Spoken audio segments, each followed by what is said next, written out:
fl-isem tal-Missier u tal-Iben u tal-Ispiritu Santu. Grazzja ta' Sidna Ġesu Kristu li maħabba tal-Alla l-Missier u l-għaqda fl-Ispiritu Santu tkun magħkom il-koll.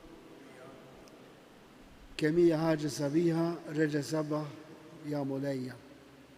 U reġa' sabaħ f'isem il-mulej li ltqajna għal din l-Ewkaristija.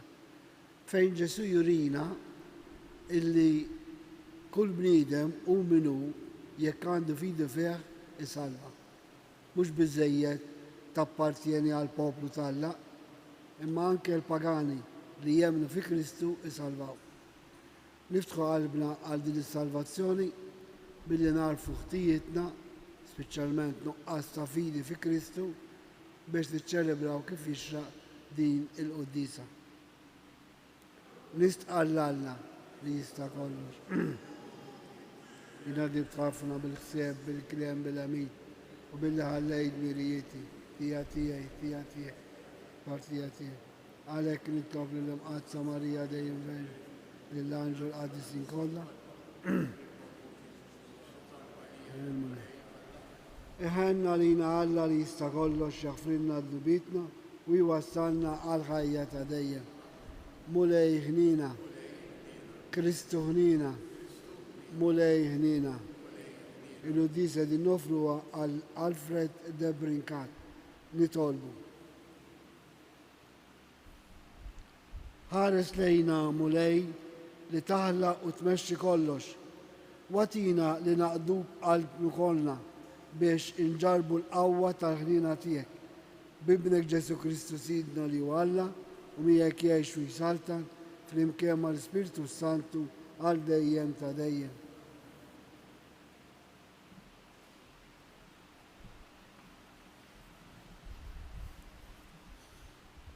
Qari mill-ewwel ittra ta' San Pawl Apostlu lil Timotju. Aziz, nitolbok l-ewwel nett li jsiru suppliki, orazzjonijiet, talb u rattil ħajra l-bnedmin kollha. Aslaten, għal dawk kollha li għandhom xi awtorità biex inkunu nistgħu ngħaddu ħajja fil-kwiet u fis-sliem, fit-tieba u kif jixraq. Dan hu tajjeb u joġob lil Alla Salvatur tagħna li jrid li l-bnedmin kollha jsalvaw u jaslu biex jarfu l-verità. Għax wieħed hu Alla u wieħed hu l-medjatur bejn Alla u l-bniedem, il-bniedem Kristu Ġesu, li talilu nnifsu bħala prezz tal-fidwa għal kulħadd u x-xhieda ta' dan ngħatat fuqta. U għal dan li jien kont magħmul xandar u apostlu. Qiegħed ngħid is-sewwa m'iniex nikdeb biex nagħallem il-ġnus, il-fidi u l-verità. Nixtieq li l-irġiel jitolbu flimkien, jerfgħu il fuq idejn safja bla għadab u bla ġlied. Il-kelma tal-mulej roddu ħajr lill-Alla. Imbierek il-mulej għax sama leħen it-tnejjiet tiegħi. Imbierek il-mulej għax sema leħen it-tnejjiet tiegħi. Isma' leħen it-tnejjiet tiegħi meta nsejjaħ l-għajnuna tiegħek, kull meta nerfa' jdejja lejn is-santwarju mqaddes tiegħek. Imbierek il-mulej għax sema leħen it-tnejjiet tiegħi.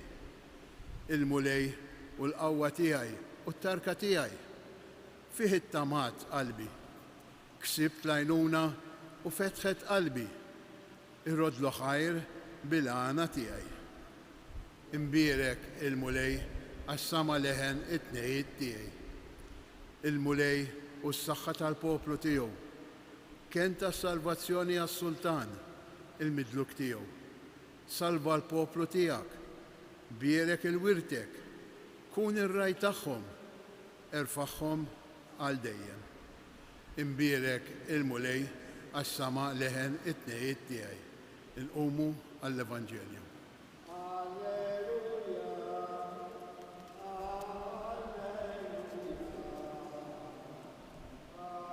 Alleluja.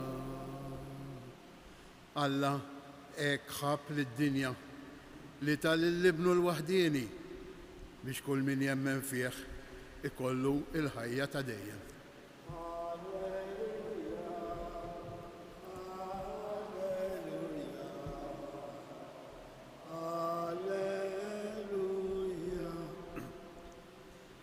Il-mulej ma'kom. Qari mill-Vanġelu skont San Luqa. Dak iż-żmien Ġesu spiċċa jgħid lin-nies kull ma kellu jgħidilhom daħal Kafarna. U kien hemm ċenturjun li kellu għaddej għażiż ħafna għalih li kien marit u wasal fl-aħħar.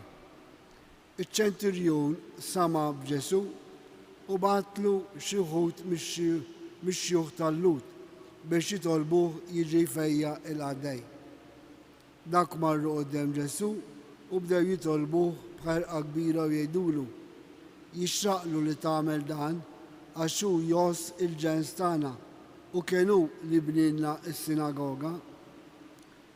Ġesu mar magħhom u ma kienx il-bogħod wisq mid-dar meta ċ-ċenturjun bagħat jgħidlu ma' xi ħbieb: Sinjur, toħx tinqala għax jien ma jistħoqlix li jien tidħol taħt is-saqaf tiegħi, għalhekk ħassejt li lanqas kien jistħoqli niġi insibek jien stess, imma int ordna b'kelma u l-għaddej tiegħi ifieq. Għax jien ukoll bniedem taħt is-seta ta' ħadd ieħor u jien stess għandi soldati taħt il-kwan tiegħi li l-wieħed ngħidlu mur u jmur u l-ieħor ngħidlu ejja u jiġi u l-għaddej ngħidlu għamel dan u jagħmlu. Ġesu baqa' mistaġeb bih meta sema dan. Dallejn in-nies li kienu mixja warajh u għalilhom: ngħidilkom li lanqas f'Iżrael ma sirt fidi hekk bħal din. Meta mbagħad dawk li kienu mibgħuta reġgħu lura id-dar sabu l-għaddej qawwi u sħiħ. Il-kelma tal-mulej.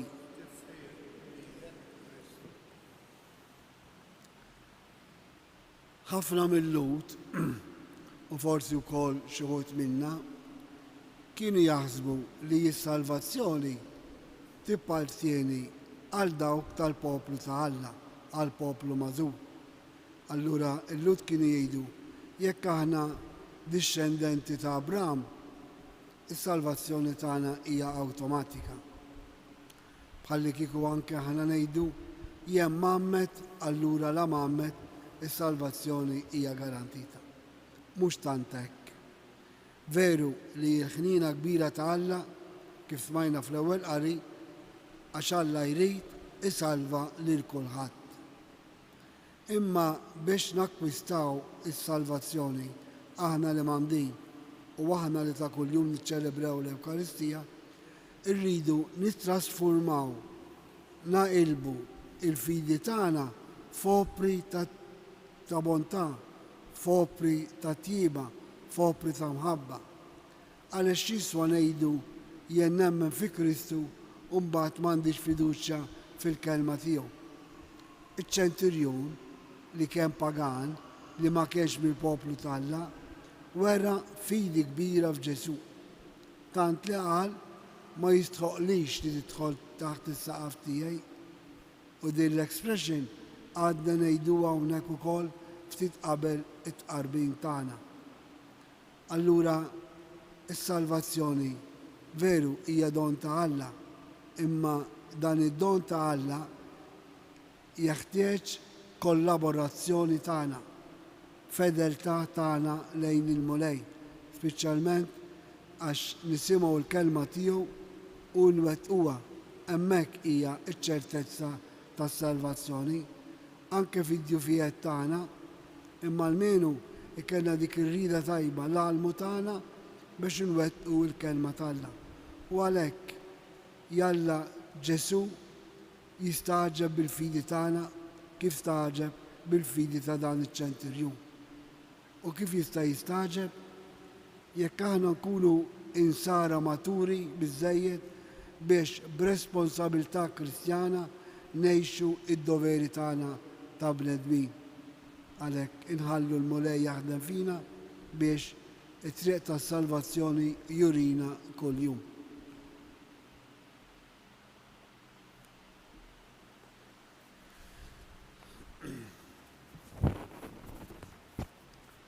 Alla iħares lejn minu umli u jerfa' lil minu fil-bżonn. Nafdaw fih u fiduċja nitolbuh u ngħidulu: salva l-poplu tiegħek mulej. Sabiex l-insara immexxija mill-Ispirtu Santu għedu l-fiduċja kollha tagħhom fil-kelma imnebħa minn Alla għas-salvazzjoni ta' kulħadd nitolbu. Sabiex dawk li jaħdmu fil-qasam tad-diplomazija jirnexxielhom jibnu mill-ġdid il-fiduċja u l-paċi fejn hemm il-ġlied mibeda u vjolenza nitolbu. Sabiex dawk li x-xjenza ma tistax tfejjaqhom isibu faraġ fl-imħabba u l-fidi ta' madwarhom nitolbu. Sabiex din l-Ewkaristija għalina hawnhekk f'dan is-santwarju tiftħilna qalbna għal Kristu li kollox jista' nitolbu. Permettuli talba bit-Taljan. Preghiamo oggi perché la nostra fede in Cristo si trasformi in opere di bontà, di carità, perché così testimoniamo la nostra fiducia nel Cristo Salvatore. Preghiamo, nitolbu. Il-rest ukoll it-tal personali tagħna. U Alla li ddewwi l-lub mill-bdruwa u trid timla d-dinja bis-klem tiegħek, kattar fina l-fidi, it-tama u l-imħabba, u għatina dak li qegħdin nitolbuk bi Kristu Sidna.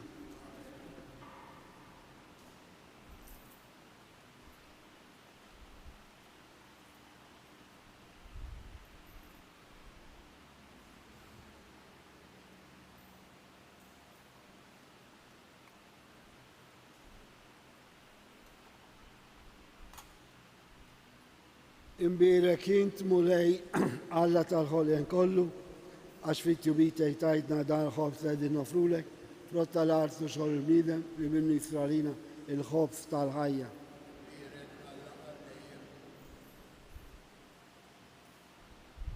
Bil-misteru ta' dal-ilma u l-imbit, nieħdu sem fin-natura divina ta' Kristu kifu jissieħeb magħna fin-natura tagħna il-bnedmin.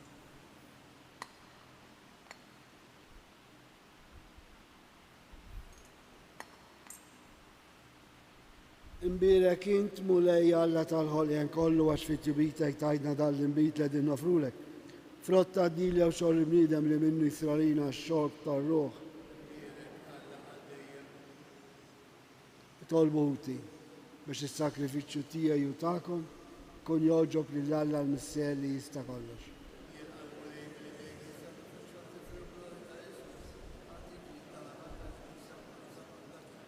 Ħenna lina mulej u isma' t-talb tagħna, ilqa bit-tjieba dal-offerti li qegħdin nagħmlulek biex l-offerta li għal-ġieħ ta' ismek saritlek minn kull wieħed u waħda minna tkun tiswa għas-salvazzjoni ta' kulħadd bi Kristu Sidna.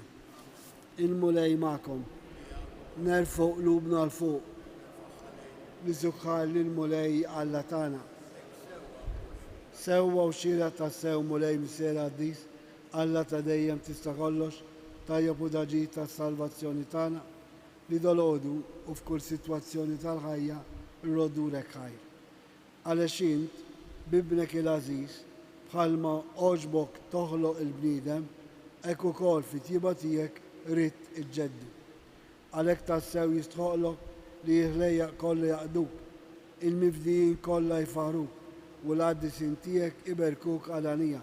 Waħna wkoll mal-anġli kollha infarruk ferħana u bla qiegħda intennulek Addis, Addis, Addis. Mulej Alla tal-Eżerċit, Smawiet u l-arti li għal-glorja tiegħek. Osanna fil-għori tasma. Mbirek minn ġej fi Mulej. Osanna fil-għori tasma. Għaddis ta' sewint Mulej inti lajn ta' kull qdusija.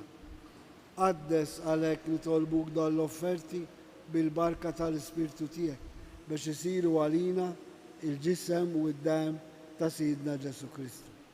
Li meta kien ser jingħata biex minn raj ħibati ħal ħobs, ratt il-ħaj, qasam, tali d-disċipli tiegħu u qal, ħugdu u kulu il-kol minn dan, għax dan huwa ġismi li jingħata għalikom.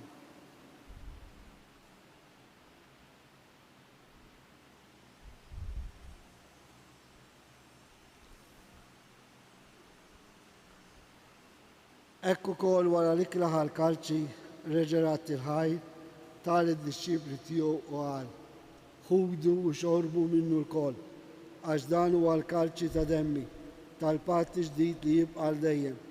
Id-dem li jxerret għalikom u għal-bnedmin kollha għal maħfra tad-nubiet. Għamlu dan tifkira tiegħi.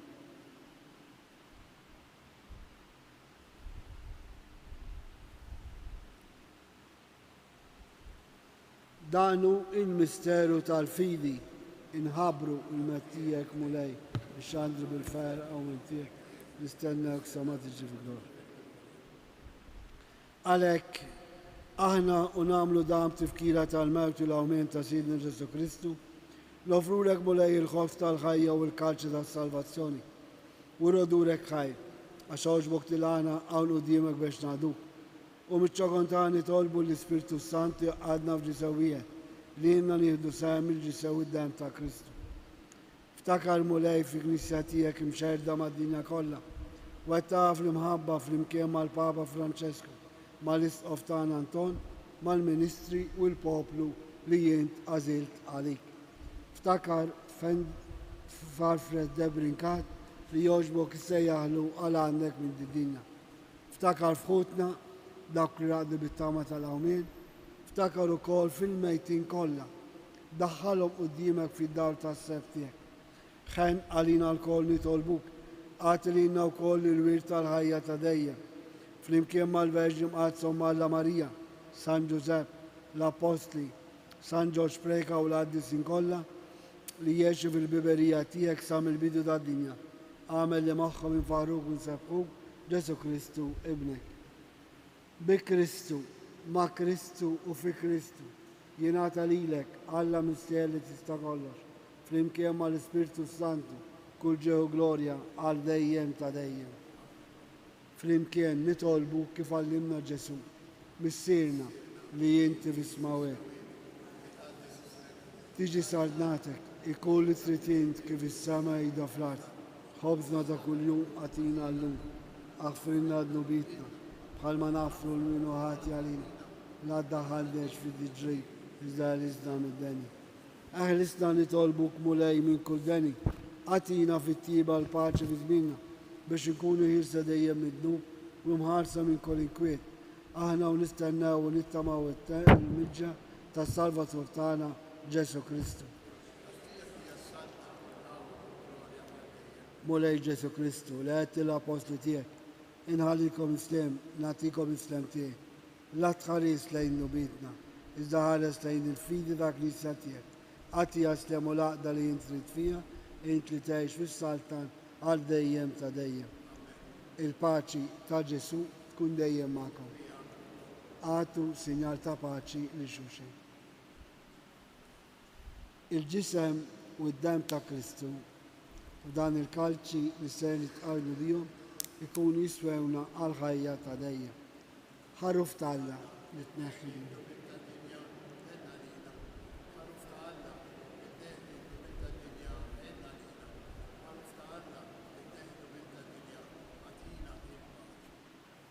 Danu Ġesu, danu l-ħaruf talla li jneħħi d-nub tad-dinja. Ħejn jinaħna l-mistidna għall-ikla tal-ħaruf.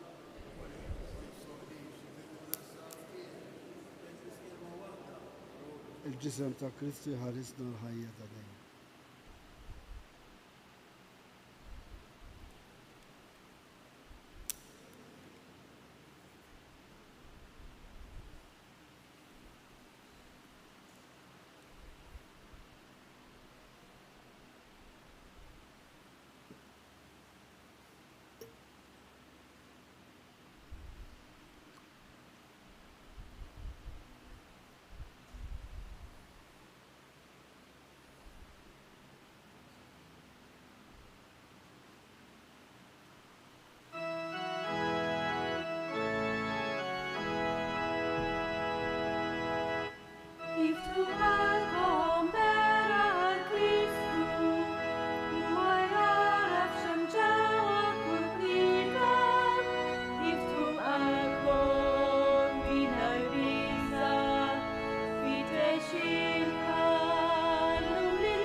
Grazzi, Signoralla, gloria al Misser li benu l-Spiritu Santu.